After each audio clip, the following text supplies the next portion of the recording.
வணக்கம் ஃப்ரெண்ட்ஸ். இலக்கிய சீரியலில் நம்ம இலக்கியாவுக்கு பர்த்டே வரப்போதுங்க.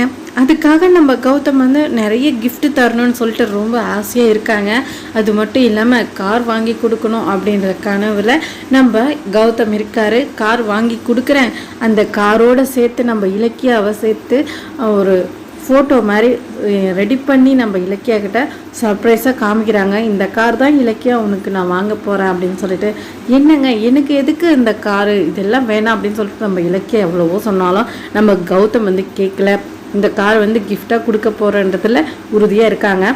அதே மாதிரி தான் இந்த விஷயம் இந்த பைரவிக்கு தெரிஞ்சிடுது. இந்த உடனே நம்ம கௌதமெல்லாம் வரவும் 20 லட்ச ரூபாயில் கார் வாங்கி கொடுக்குறியாமே உன் பொண்டாட்டிக்கு, இது ரொம்ப அவசியமா அப்படின்ட்டு எங்ககிட்ட எல்லாம் கேட்டியா அப்படின்ற மாதிரி இந்த பைரவி கேட்குறாங்க. உடனே பார்த்தீங்கன்னா நம்ம ஜானமாவும் அங்கே தான் இருக்காங்க. எங்ககிட்டலாம் எதுக்கு சொல்லணும் அப்படின்ட்டு நினச்சிங்களா இருக்கும் அப்படின்ற மாதிரி பேசுகிறாங்க.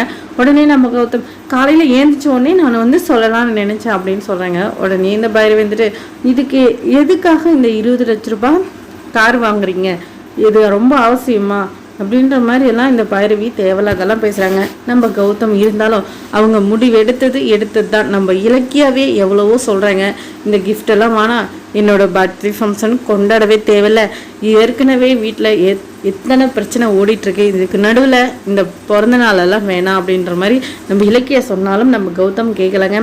கண்டிப்பாக உன்னோட பிறந்த நாள் வந்து நான் கொண்டாடுவேன், அது வரைக்கும் நான் இந்த மாதிரி சந்தோஷமான சூழ்நிலை வர வரைக்கும் உன் பிறந்த நாளெல்லாம் வெயிட் பண்ணிட்டா இருக்கோம், ஒரு நாள் தானே ஜாலியாக கொண்டாடலாம் அப்படின்ற மாதிரி நம்ம கௌதம் பிளான் போட்டாச்சு. எல்லாமே பார்ட்டிக்கு எல்லாமே ஏற்பாடு பண்ணியாச்சு.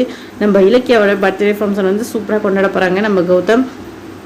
நானாலும் இந்த பைரவி ஏதாச்சும் பிரச்சனை பண்ணலான்னு நினச்சிட்டு இருப்பாங்க, பிரச்சனை பண்ணிக்கிட்டே தான் இருப்பாங்க. அதையும் தாண்டி நம்ம கௌதம் வந்து இலக்கியாவோட பிறந்த நாளை வந்து கிராண்டாக கொண்டாட போகிறாங்க. இவங்க ஒரு பக்கம் இருந்தாலும் இந்த கார்த்திக் ஒரு பக்கம் பொண்ணுங்களை நம்பவே இல்லை. உடனே போயிட்டு ஒரு பார்ட்டியில் போயிட்டு இந்த மாதிரி லவ்வர்ஸ் கிட்ட இந்த மாதிரி பொண்ணை நம்பாத அப்படின்ற மாதிரி சண்டை போடுறாங்க. அது எல்லாமே நம்ம கார்த்திக் பேசுறது எல்லாம் இந்த அஞ்சலி பார்த்துக்கிட்டு தான் இருக்காங்க. இந்த பொண்ணுங்க மேலே அவ்வளோ வெறுப்பு வர அவளுக்கு இந்த அஞ்சலி வந்து பண்ணியிருக்கா, அது வந்து நல்லாவே தெரியுதுங்க. இது எல்லாம் பார்த்துட்டு இந்த அஞ்சலி வந்து பேரதிர்ச்சி ஆகுறாங்க. நம்மளால தான் கார்த்திக் வந்து இந்த மாதிரி ஒரு சூழ்நிலைக்கு வந்துட்டாங்க அப்படின்ட்டு திருந்துவாளா அப்படின்னு பார்த்தீங்கன்னா கண்டிப்பாக திருந்தவே போகிறதில்ல. திருந்தாத ஜென்மந்தாங்க. ஆனாலும் இந்த அஞ்சலி வந்து இந்த ஒரு கொஞ்சமாச்சு மனசாட்சி இதோட இருந்தானா ரொம்பவே நல்லா இருக்கும்.